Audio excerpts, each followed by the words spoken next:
والله يولي هريوتا كوتان يا أجندا كناندورا ولا لو ولي ولا لسني توري مامي فانا لين جتشورا erga ajandaan kun seenee maamee walaloo namni waraabbatee gadhiisana fidee gara fuula feesbuuka isaarratti maxxansee dandeettii kiyya kan akka gabbifadhu haala kanaan si bira dhaabbadha si gargaara ansirraa matee tokko beekameen jira mul'adheen jira kanaaf beekumsa kee akka gabbifattu akkuma amma jedhe kana adaadaa kiyya takkanatti fakkaata naan jedhe so Anilleen amma dura waan isa hordofaa tureef waan isa dinqisiifataa isaa waan ta'eef hedduu takka isa faana yeroo wal argadhu natti tole. Qoratanilleen akkasuma jechuudha. Jarri lammanuu nama akkaan jaalluu fi kabajuu fi dinqisiifadhu jechuudha asumaaniyyuu.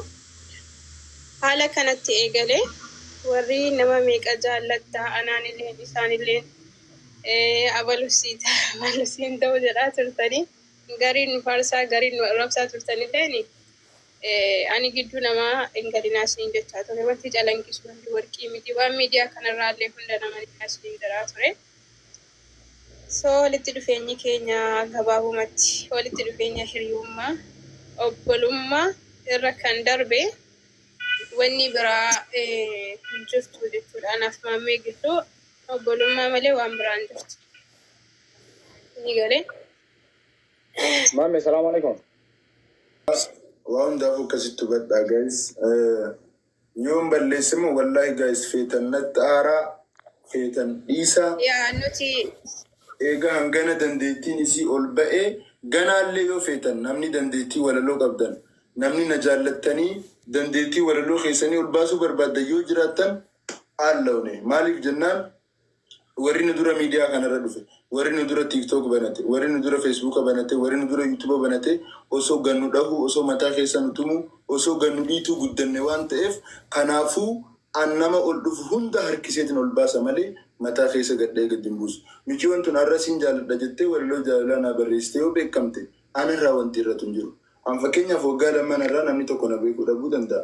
Namni har'a kararra na argee ana dunaa kiseetti siin hordofanaan jiru borummoo mucuma kanaan harkaa jibba jedhee na dheessuu danda'a. Maaliif jennaan Oromoon haa caaluudhaanuu qeerroo jirtu jechuu dhiistee feerroo bittuu jechuu jirtaa jedhee haa caaluu guddaa sanuu lafa si kaa'u. Maaliif jennaan Oromoon ol si baasuuttis gad si buusuuttis isiidhaaf xiqqoodha. Saniifuu daqiiqaa tokkichaan qabutti nama dandeettii qabu kan awwaalamee jiru ol baasee wallahi sanaan booda feetan na jibba feetan na jaaladha. Ganaallee namni walaloo dandeettii qabdan ijoolleen shamarranii ijoolleen dhiiraa na arrabsaa beekama warri dhiiraatis kottaa walaloo na arrabsaa beekama warri shamarranii immoo kottaa akkana mana jaalatee ta'aa beekama anan ganta kaariin qabu. Kanaafuu yoon balleesse immoo dhiifama naa godhaa. Biqiltuun ammoo ganaallee ta'u walaloo kaayoon keenya inni guddaan walumaan guddachuudha.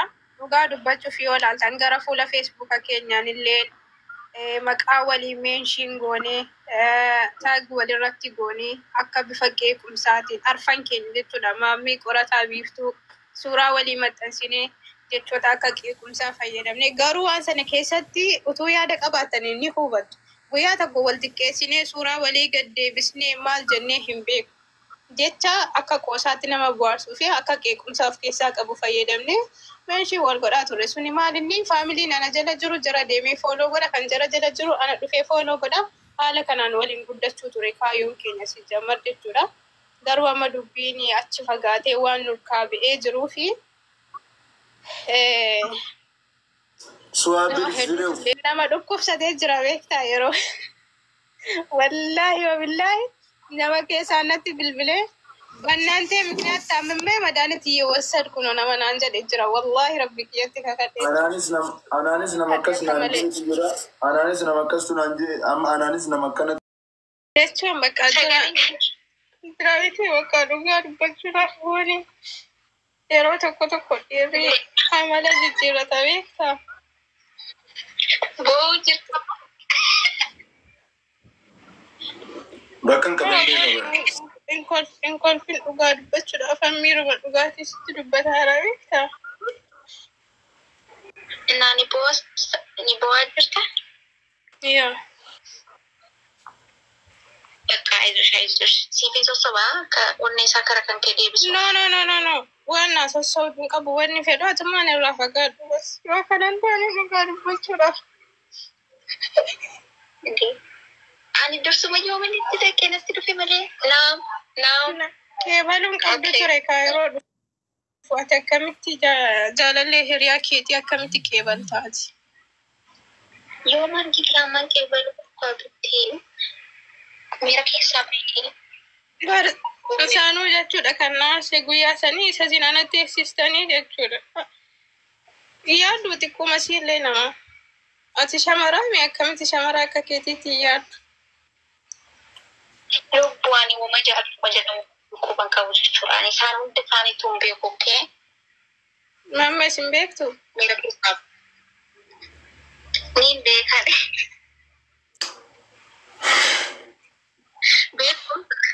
beeku tamatti kan ikkaru baka jira ini baka aizu amma madar yani afi jirti Esse bakka maaliif yaadis gara bidubbachuu kana as kaffee jira waa'ee tokko wajjin keessa. Aizu guyyaa tokko dhufeensi keessa waa takka No, amma waan kana isarraa fagaatteetutti dhugaa dubbachuuf yaani yoo si arge waan si godhu hin beeku miira aariitiin jechuu kanaaf wenna anatti siqina namarraa fagaadhu taasisanii wayya. Lubbuu bara isarraa fagaadhu qoyyaatu sitti dhiyoo jira malee ani isatti dhiyoo hin jiru. Bilbilumaan jechuu kooti bakka kana booda isin waliin taatanii liiv irratti isin arguun fedhu.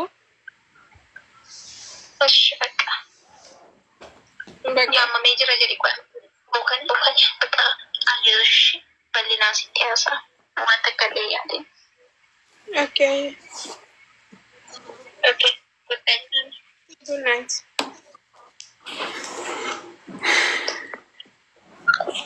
Baltazaricha argitani Ramex Baltazaricha argitani Rabbi osasiif kennu dhugaa dubbachuu qorata Ramex garaana nyaate dhugaa Ramex garaana